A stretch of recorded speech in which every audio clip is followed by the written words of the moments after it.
We'll hand the screen over to Dave and Laurence with the captivating presentation on Mom, You Sure Can Rehydrate a Pizza. And I bet we're all excited to figure out what that title means and how it's connected to variable fonts. Enjoy. Well, thank you, Ksenia, and thanks to ATypI for putting me on the conference and the opportunity to show this work.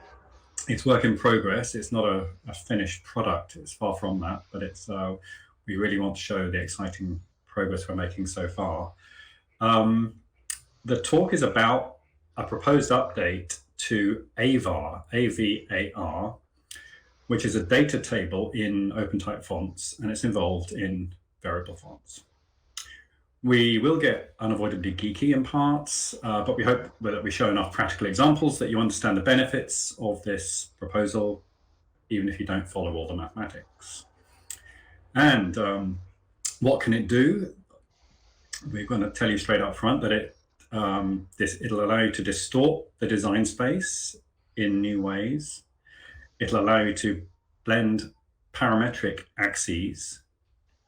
It'll allow you to sync Hoy axes, and if you don't know what they are, we'll get onto them later. And perhaps the coolest thing of all, for practical purposes, it makes variable fonts a lot smaller than they are already, get even smaller. Is there anything you want to add, Dave, by way of introduction? Are we presenting the slide deck? Yeah, it's on my screen. Am I not sharing? I'm sorry. I don't know. I don't see it.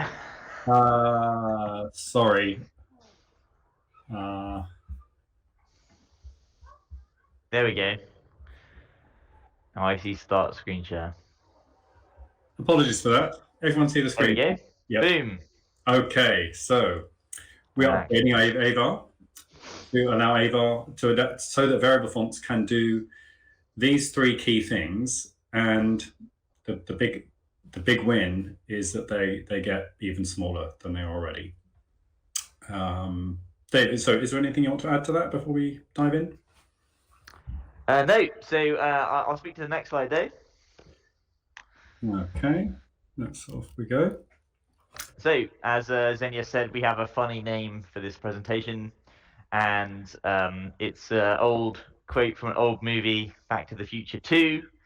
And there's this funny little scene where they're in the future of 2015, and they have this kitchen appliance from Black & Decker called the Hydrator, and they put in this little pizza, and then next slide, they get out a big pizza, and then next slide. Sorry. Yeah. Marty McFly, the main character, is an old man in the future, and he says to his mom, "Mom, you sure can rehydrate a pizza," which is a big joke because you just push a button and that's it. And so this idea of reducing the file size of variable fonts even further, yeah, it just remind me of this silly moment. And this idea that variable fonts can be smaller has been a very compelling idea for driving variable fonts adoption. But it's only true if you're already using a lot of static fonts that you're going to pack down into a variable font axis or axes. And so we at Google Fonts have been developing bigger and bigger variable fonts with more and more axes. And so the file size value proposition is sometimes in question.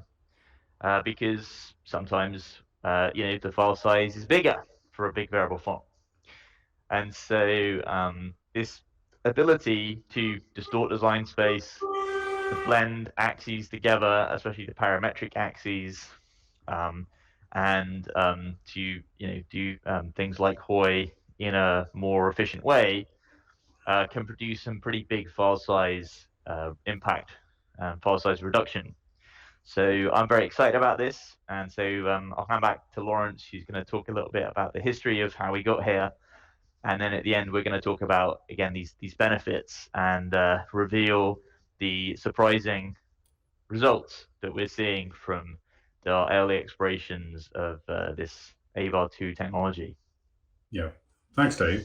So yeah, if only we could get our transportation of pizzas to be as efficient as variable fonts are going to be, we'd be in a very happy place. So 14th of September 2016, there's a little baby icon. That represents the birth of variable fonts. That's when they were launched in Warsaw, ATypI 2016, thanks to a collaboration between Adobe, Apple, Google, Microsoft, and the W3C. The world changed, and after waiting a little while for support from browsers and apps, we could release variable fonts with multi-axis design spaces that reflected our font sources. All good. Before we dive in, though, let's have a recap on how we build variable fonts. For a font with just one axis, say weight, you design 2 or 3 master designs for your default and extreme weights. You'd consult the OpenType specification on how the weight axis is calibrated. That's from the OpenType specification. And you'd set things up like this. Let's say we have 3 masters and 3 named instances, each corresponding to one of those masters. Thin at 100, regular at 400, black at 900. We can imagine them on a diagram as you see before you. Named instances are vital to make the font easy to use for selecting common variation settings, and they allow the fonts to work in older applications as well. All fairly simple so far, and I think most people watching will have a good idea of this, setting up a variable font like this. Let's say we want to have 5 named instances in our variable font. So it's still from the same 3 source files. Those are the sources shown in green. But we're using red to show the named instances that are interpolated. And again, from our OpenType specification, we learned that the light needs to be at the value 300 and the bold needs to be at the value 700. But what about those light and bold instances? Is the type designer's selection for the light precisely 2/3 of the way between the thin and the regular, as implied by those numbers?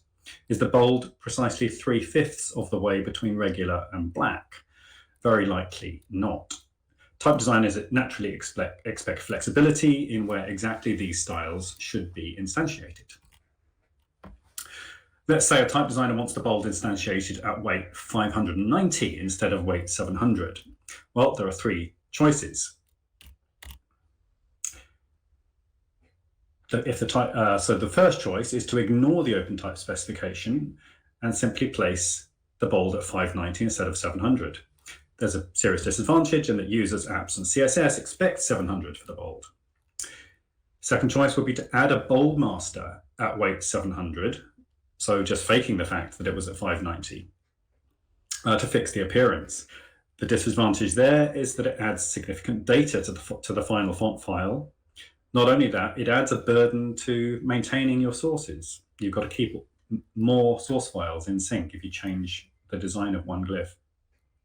The third option, and this was provided already in OpenType back in 2016, is to add an avar table. And in that avar table, you map the weight axis from 700 to 590. You add an avar mapping, that's how we refer to it. And we also refer to that as distorting the design space.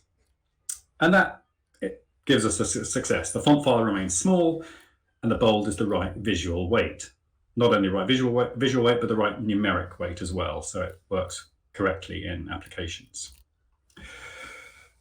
So another way of looking at it is we respect the human decision of where the bold should be rather than using the automated value. And this technique is widely used in variable fonts shipping today. And there's the avar specification page in OpenType, and you can see a diagram of some of those mappings. What about a variable font with multiple axes, though? So let's make a font with weight and width axes. Shouldn't things work the same? We'd look up how weight and width are calibrated according to the OpenType specification. There they are, you can see those numbers. And then we'd set things up something like this. Here's an example of a font with a weight axis that runs from 100 to 900 and a width axis that runs from 75 to 125. We're again showing masters in green, interpolated styles in red. The designer has chosen to adjust the weight coordinate from 700 to 590 and use the same adjustment in both bold and bold condensed. In apps, all of the bold styles present as weight 700, so all is well. So far, so good. Avar version 1 is fine with this. And again, we had the same distortion for bold and bold condensed. But again, we should really give the type designer full flexibility in choosing design space coordinates of those two interpolated instances, bold and bold condensed. So let's say the type designer chooses 590 100 for the bold, but chooses 500 75 for the bold condensed. Can we again use avar to distort the design space? And it turns out we cannot. The axis locations for the bold and bold condensed are adjusted differently. The design space is distorted non-orthogonally, to use a mathematical term. Avar version 1 only works one axis at a time. So if we look at that, we can see there's a different distortion happening in the lower part of the image than the middle part of the image. So let's review those three options for fixing the problem. We can ignore the OpenType specification and place the bold condensed wherever we want with the numbers we want.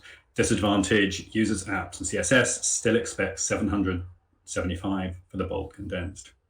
Number 2 is we can add an extra master at 775. Again, adds significant data. Option 3, we can add an avar table. Actually, we can't. It doesn't work.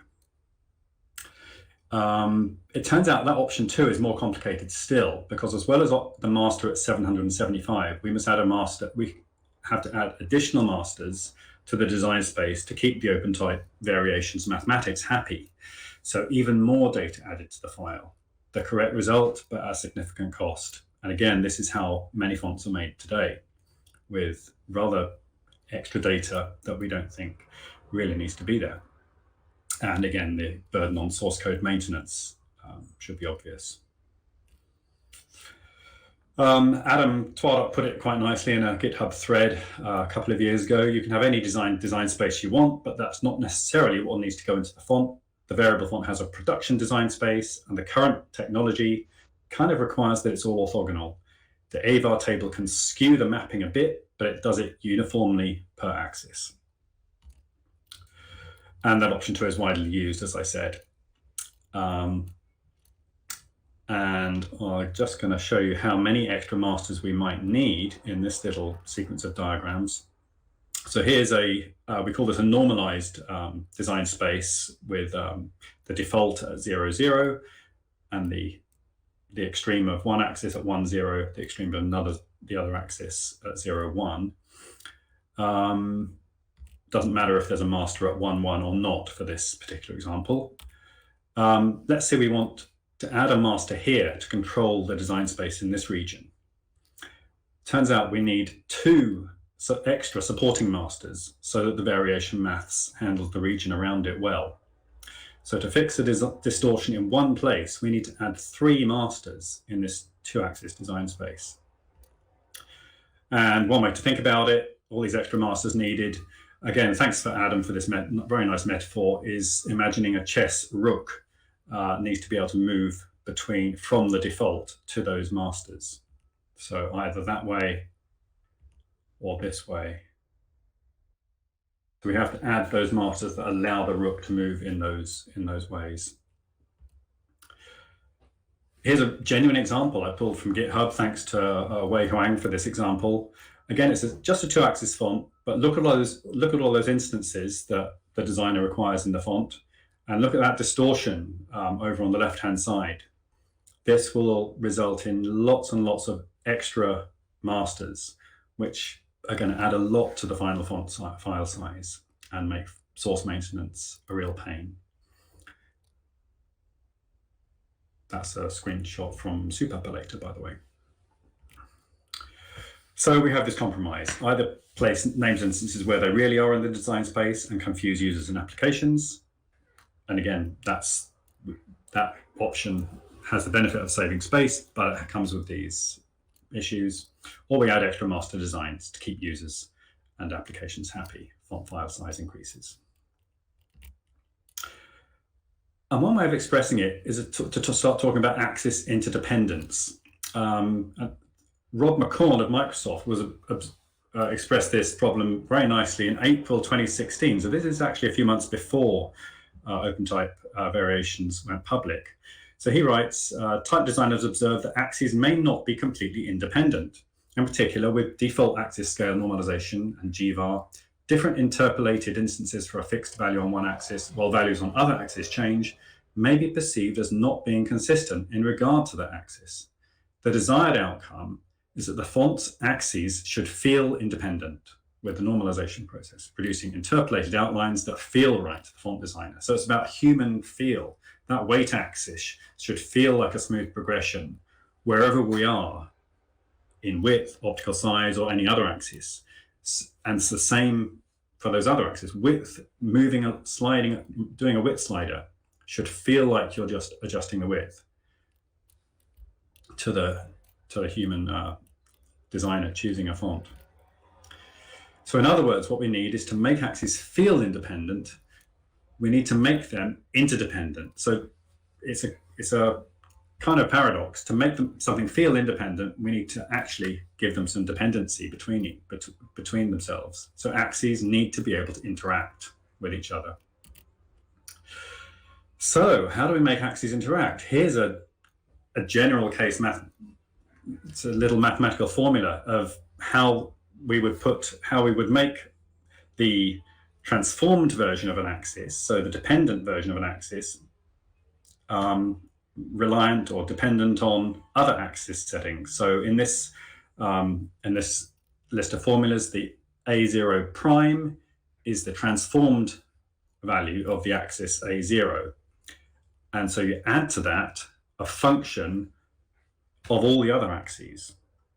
Now, this in general is a wildly complicated mathematical beast of a thing, but you could never imagine putting this entire mathematics inside a variable font. However, it turns out that we have some very nice maths built into OpenType already, which is OpenType variations, and we can get very good approximations of kind of any mathematical function using OpenType variation mathematics. So it turns out that was the correct, that is the approach that has been attempted a couple of times before. So here's the first proposal, was back in April 2016, associated with what Rob was writing in a few slides ago. So it was called XFAR, and it's from Microsoft, and it introduced a new table format. So it would have involved a reasonable amount of new code. It looks like it would have worked, but unfortunately there was not any demo fonts or demo systems to actually try it out. So it remained just a specification on paper. ZVAR or ZVAR was another proposal from Microsoft. Again, it uses variation mathematics. So it uses a variable OpenType variations transformation of all the initial axis positions, finds a new axis position based on those for each of the other axes. Again, it was just specification on paper, and it used a kind of superset of the variation mathematics model. It also uses some new terminology, and I think it was a little bit off-putting because of the new terminology and various extra aspects of its new format. And the proposal was not taken forward. So that's from 2018. Just go through some use cases now before we go on about why it's a good reason to distort the design space. So not just for distorting the design space for weight and width and getting the instances in the right place, but we hope we've convinced you about that. But axis interaction can help with other ideas in variable fonts as well, and ways that weren't even thought about at the beginning when OpenType variations debuted. Parametric fonts is a big idea. In the digital world, the ideas go back to the 70s, notably the work of Karol with Icarus and Donald Knuth with Metafont. But there are earlier proposals too. There's ones that relied on manual methods of working things out by hand, of Christian Gottlob Rosberg, and there's a nice talk about that a few years ago at ATypI with Petra Hoogt. 2016 to present, Font Bureau and Google have collaborated on a really interesting new parametric model. The project was jointly funded by Google and Type Network and was developed by David Berlow and his colleagues at Font Bureau and Type Network, and was announced in December 2016, a few months after the initial announcement of OpenType 1.8. And it demonstrated three ideas.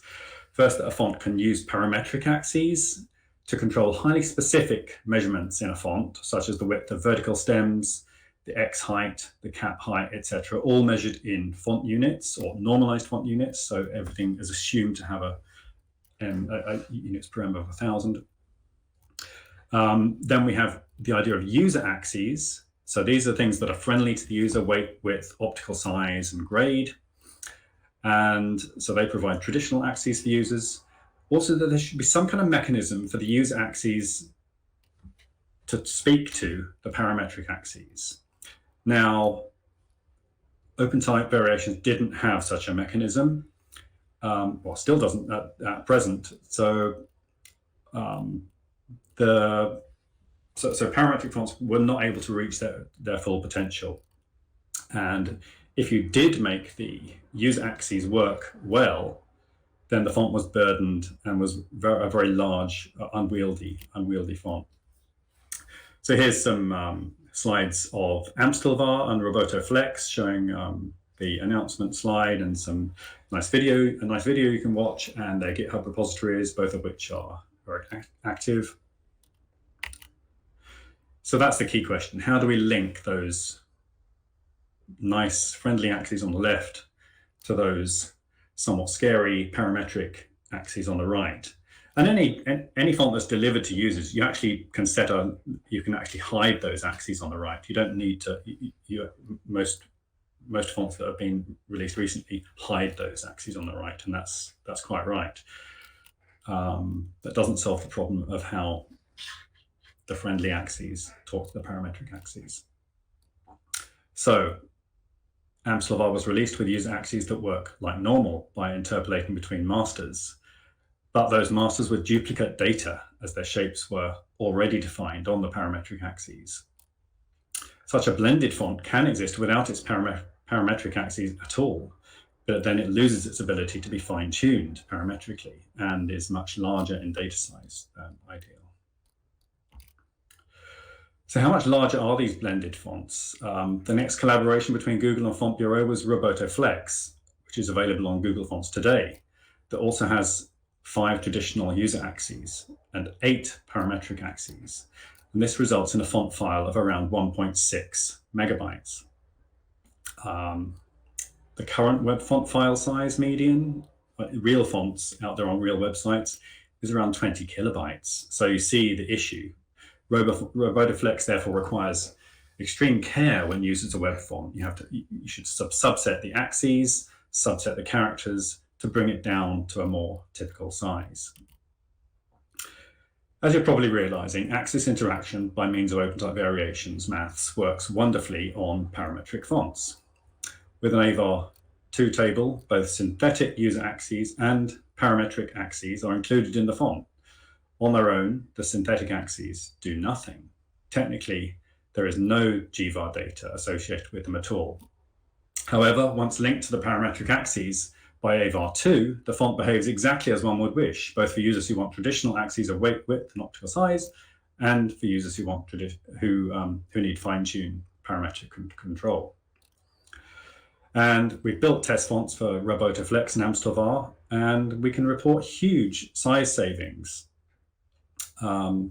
It looks like we're going to get fonts that are 80% smaller. So this is actually beyond our expectations. So this is a really nice result. So it promises a good future for parametric fonts.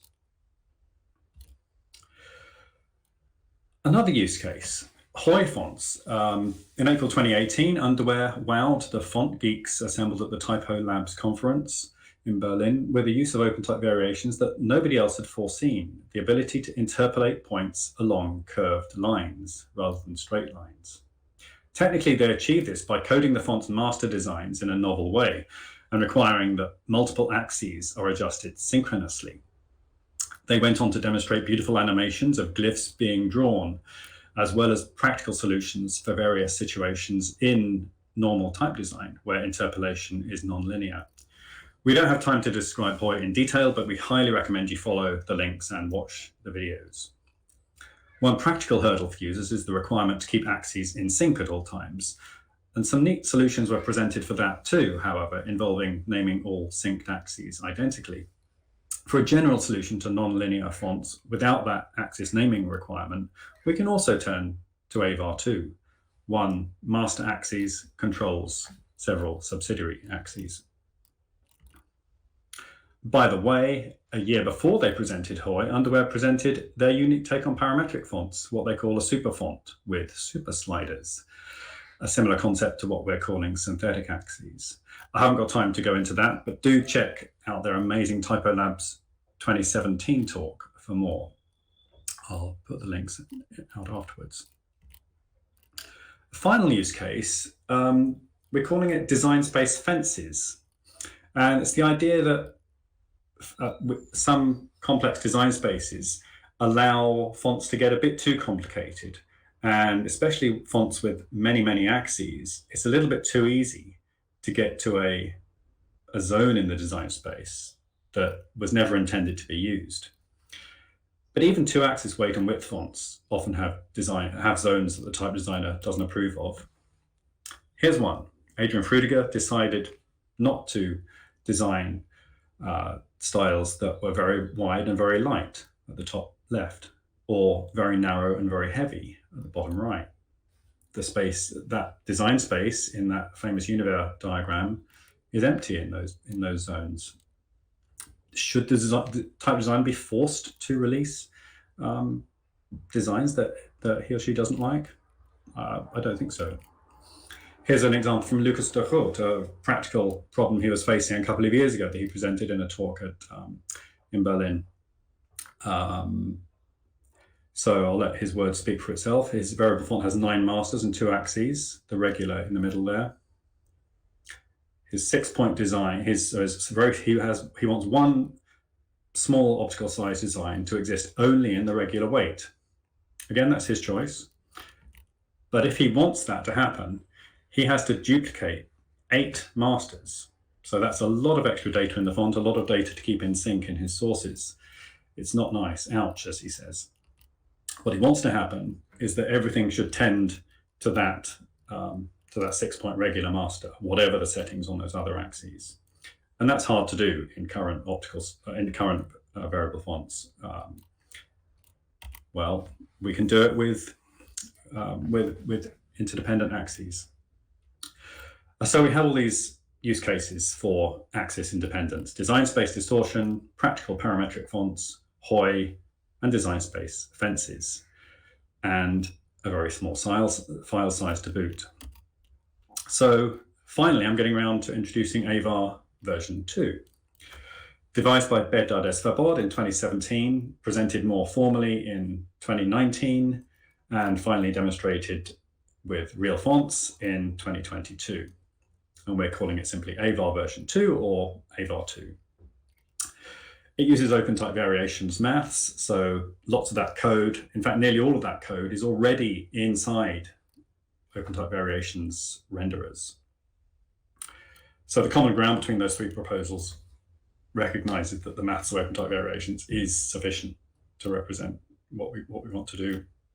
And I think there's a nice analogy to the way quadratic and cubic curves in glyphs.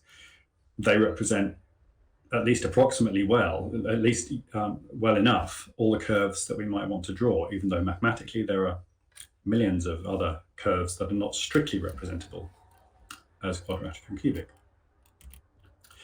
There's the specification document, and for those that know the avar version 1, you'll see that just 2 extra fields are added. That's the axis index map and the var store. So those 2 lower fields are new. The great thing about those 2 extra fields is they're very well known. They're actually widely used in the rest of OpenType variations. So that's what I'm saying. There's code already there. So it's well tested, proven code. It's an efficient design. And it's already used in those tables I list there. So it's a pretty safe way to introduce this system. The other difference compared with those earlier proposals is that we're using the normalized space to do these transformations rather than the user space. And that simplifies things. It means that everything happens with roughly the same kind of numbers in the same kind of, so between -1 and +1, all the maths happens there.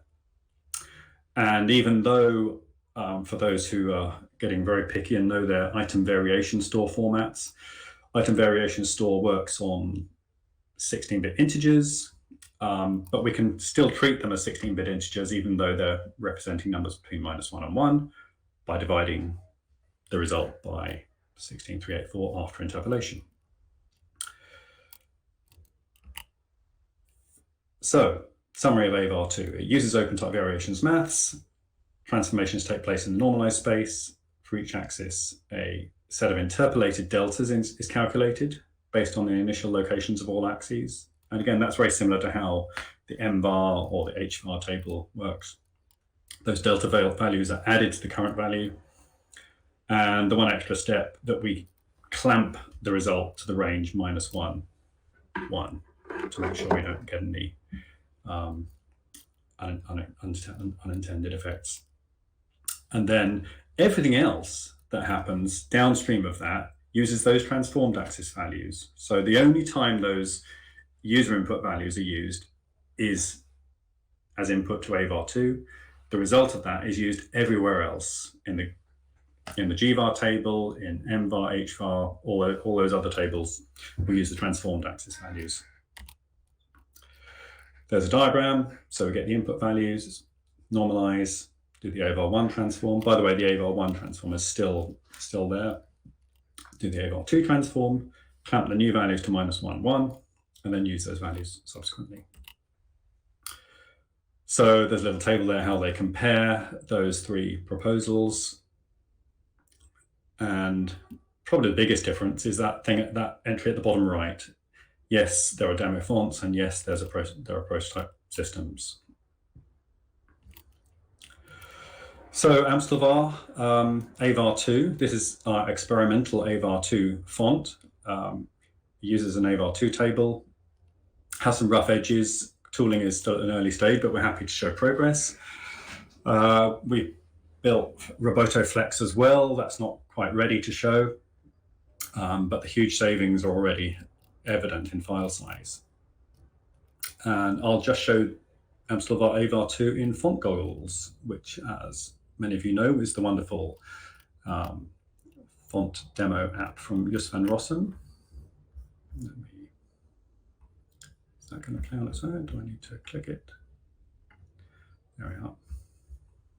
So drop Amstervar avar 2 onto the Font Goggles, click the Variations tab, and first of all, fiddle with the parametric axes to show that it's work. So those axes are working as existing Amstervar, just controlling one parameter at a time. And as you see, the user very soon gets confused and chooses ugly results.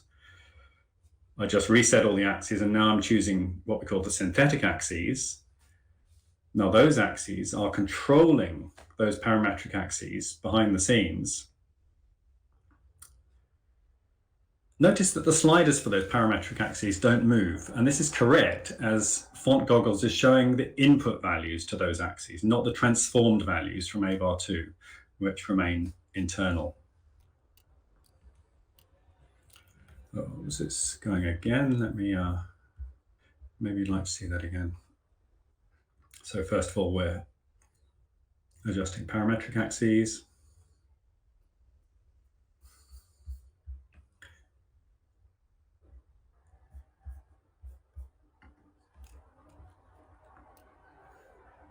reset, and now we're using synthetic axes. And so to emphasize the point, there's no gvar data in this font relating to optical size, width, or weight. There's an entry in the fbar table, but that's it. Okay, another demo I want to show you is in a little app I wrote called Samsa avar 2, and it relies on support built into the Samsa core JS library. Oh, by the way, the reason Font Goggles works is because support is built into the HalfBuzz library. So HalfBuzz already supports avar 2. Samsa core does as well. So Samsa avar 2, the web app, it takes things a step further than Font Goggles did and shows you those transformed values with the idea that you can. So here's the font working in Samsa avar 2. There are two samples in Samsa avar 2. The top one shows what happens with just the input values untransformed. The bottom one shows you what happens with transformed axis values. And as you can see, all the axes are shown with two sliders, one of which is active and it's for input. The lower one is sort of grayed out. That's because you can't actually adjust it yourself. And if you click that Show Normalized button, it'll show you the normalized values in between that lead to those values. If you're interested, I'll show you some. I can show you a live demo of this after the talk. But let's move on.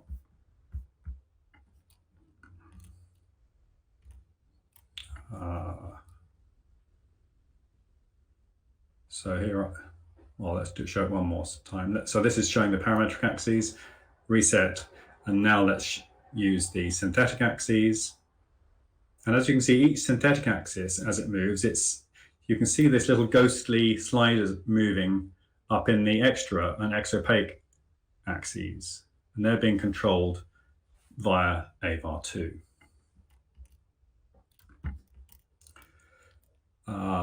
This is just some static slides showing the same thing.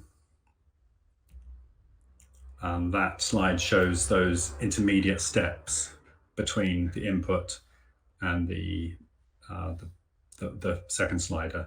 And that second slider is actually in user coordinates. And the reason I've done that is so that we can then put a new set of font variation settings in that lower sample.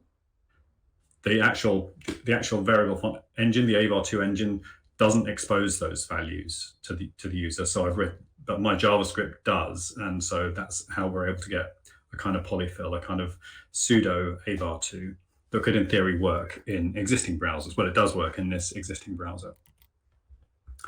I'm going to quickly run through a few to-do lists, and the reason I'm doing this is to show the kind of sub-projects involved in it, taking any new font technology forward, going from a proposal to shipping in real products.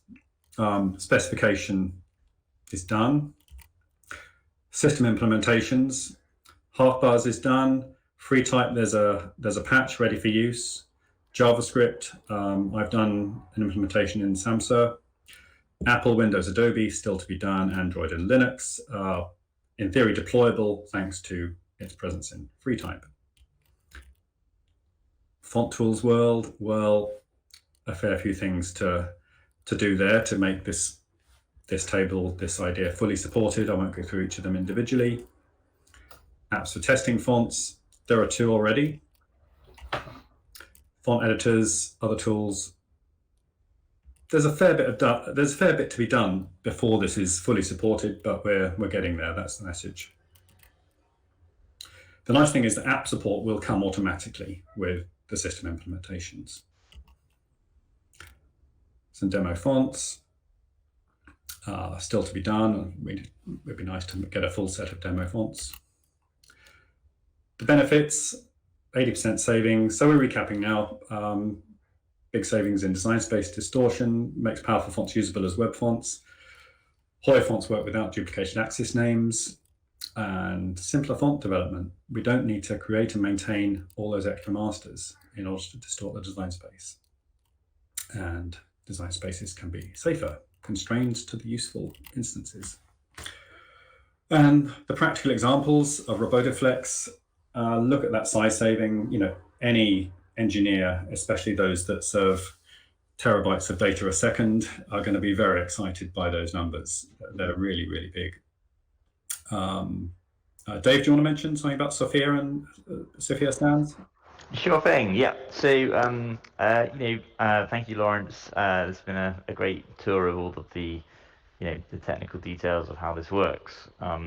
I think, as in terms of the value proposition, the end user benefits, we've been working on parametric fonts for many years, since 2016, when the spec was developed initially, and it's been really a pleasure this summer to see the AVAR 2 experimentation work happening, and to see this fantastic result that Amstervar and Roboflex are many multiples smaller, and that AVAR 2 file size is comparable to the original Roboto static fonts payload. And so you're getting that huge range of optical widths, weights, sizes, and you're seeing a real benefit there with no file size cost compared to the original static family. Then we have a few other examples. Obviously, Decobar was also developed with Amstervar back in 2016, and with 15 axes that all interact, then most of the design spaces is sort of mayhem, and there's a name style mayhem, which is still quite legible, it's definitely, I think, an opportunity to improve the format and prevent users from navigating to parts of the design space which are less desirable. And then the second example here, Sophia Sans, is a font family that was made. I'm just going to move 1 second.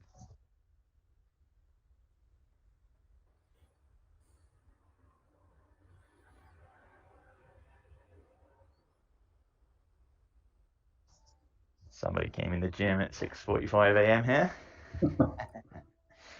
So yes, so Sophia Sans.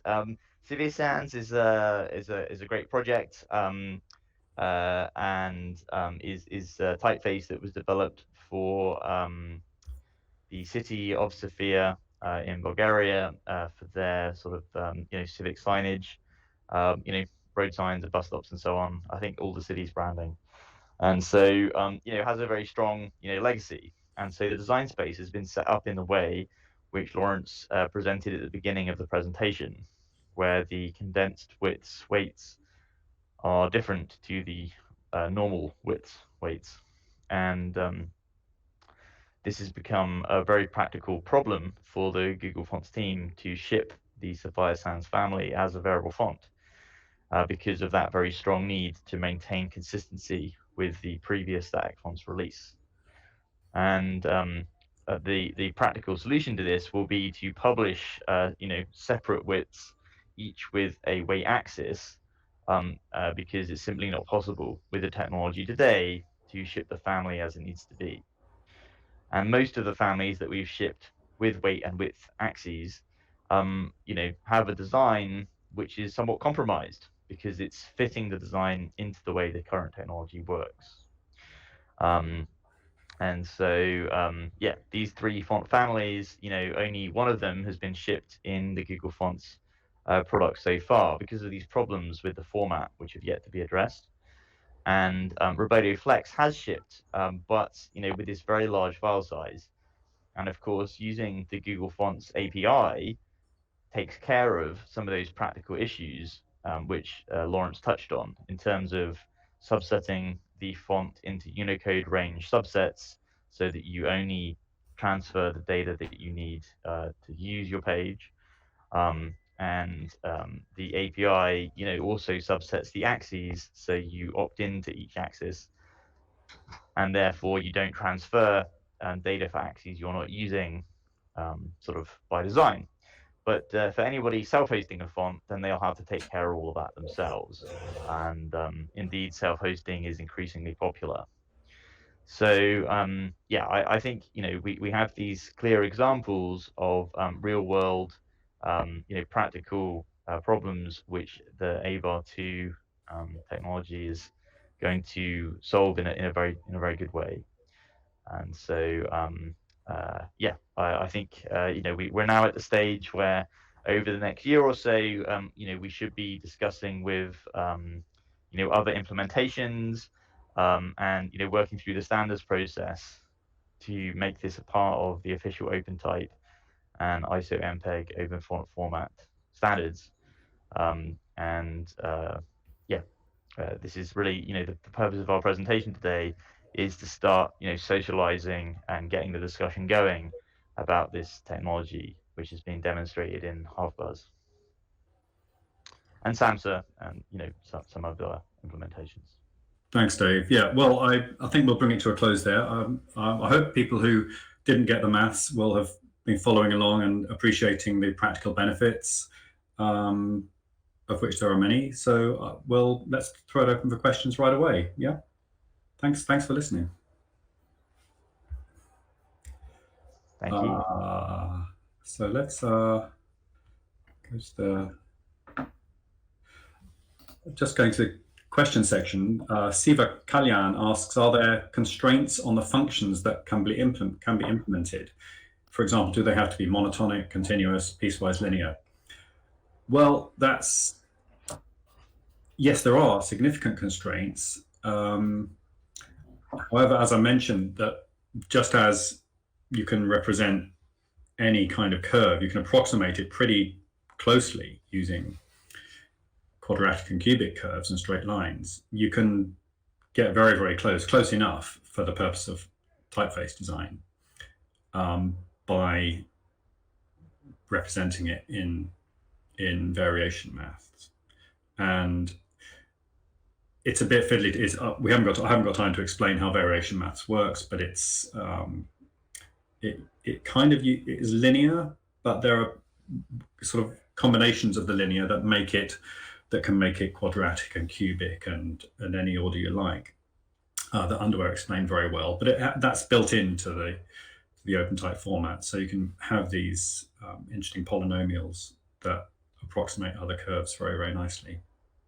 So effectively, any curve can be represented, yes.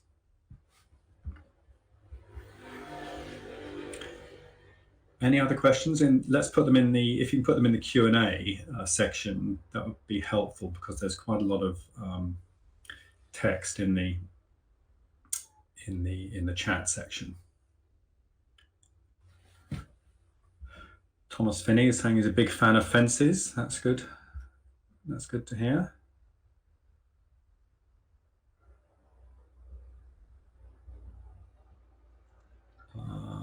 Laurence, I think that was really something similar to what you talked about back at Typo Labs in Berlin a few years ago, about finding those corners of the playground that you don't really want people to use.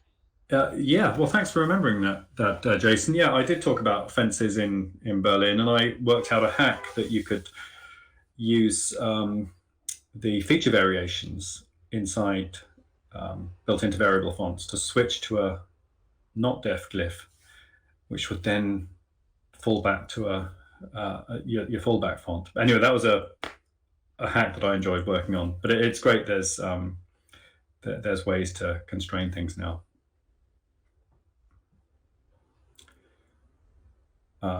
Yes, Felipe Sanchez reminds me of a very nice phrase from it was Peter van Blokland, where he compared a variable font design space to the instances in a variable font design space to a tour guide map or an actual a human being tour guide highlighting the interesting places to see in a city, but lacking in the knowledge of which are the ugly, dangerous corners of the city to avoid the mayhem.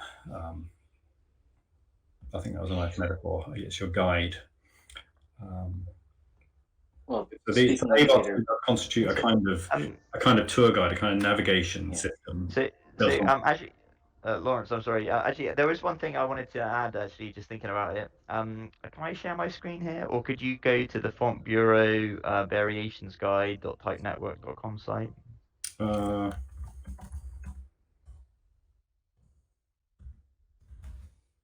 Oh, the one, I think you mean. Yeah, there we go. Page. Let me. Yeah. That? Yeah, you can just shift the tab. You can drag the tab up. Yeah. And so at the bottom here on the left, you have the glyph axes section. And if you click down there, then you've got a couple of little GIFs. And so I think, the next stage of AVAR 2 exploration, which Badad has in hand, is what we would call glyph level variation. So today we've been discussing, style level variation, which is how variable fonts works today, where the variation axis the user controls, typically with a slider, is affecting all of the glyphs at once, the style. And so back in 2016, then David Berlow had presented these two ideas. And so if you scroll up, the first idea here is that if you had a glyph, like this, which is the Unicode phases of the moon characters, then you have this set of characters, maybe 5 or 6, the moon waxing and waning, and fully lit up and fully dark like this, fully eclipsed. And if you scroll down just a hair there, you can see that there's in red the Unicode value for each of those different glyph designs. The idea here is that you have one glyph and its position in the variation space is being corresponding to these encoding values. And then if you scroll down, the second example of this kind of glyph variation is with your numerals or figures. You would have the same set of glyph shapes, and you would vary them through variation space to create the open type features. So you could see you have your old style, cap height, petit cap height, lining height numerals, small cap height numerals, petit cap numerals, and then old style numerals. And again, you could access those open type feature designs through the variation space. And so so that means you just have one glyph for your 9, your subscript 9, your superscript 9, and any other 9 that is in your font, whether in combination or indeed. And so even with an ASCII glyph set, you could imagine the lowercase o, uppercase O, the zeros in the percent sign, and these are all the same glyph in a sort of topological sense. They're both an outer contour and an inner contour, with maybe 4 or 8 on-curve points, and they're just being varied in terms of their stroke width, stroke height, counter width, counter height. These core parametric axes of XTRA, XOPQ, YTRA, YOPQ, and so that ability to reuse glyphs in other glyphs, but varying them through the design space can be helpful for the Unicode character encoding and the open type features. Yeah. And where this becomes especially compelling is with East Asian glyph sets, where you have a Hanzi or a Kanji or a Hanja character, which is being composed by kind of radical pieces, and those themselves could be composed by sort of atomic particles, like you have the atom and then the molecule, and so you could have a sort of 3-level character composition system.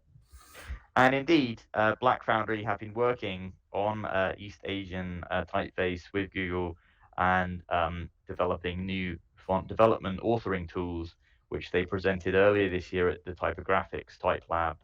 And their project is called Fontra, FONTRA.xyz. I'll put the link in the chat here.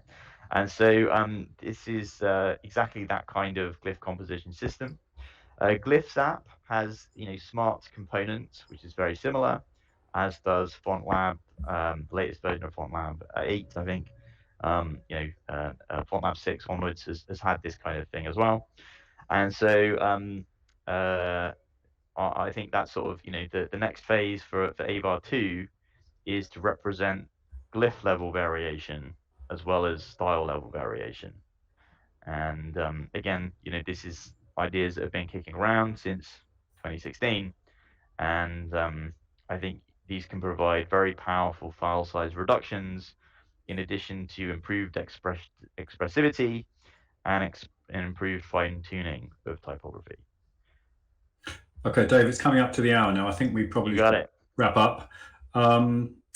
Thanks everyone for attending. I see there's a very interesting question from Peter van Blokland about Avar 2 gluing design spaces together. I think we'll have to take that. That's probably a very long discussion. Thanks for the question though, Peter. We'll follow up later. And thanks again, everyone, for attending, and thanks to ATypI for letting us present our work. So thanks, people. Thank you. Thank you. Thank you, Dave and Laurence, for the presentation. You're very welcome. I'll be in the Hangout rooms for anyone that wants to chat about this or anything else.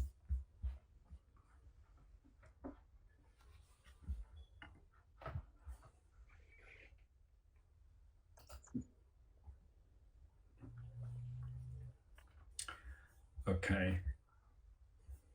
Should we, Yeah, so the next session is about to start. So for the ones that want to jump in the next one, so we probably have to get back to the main sessions and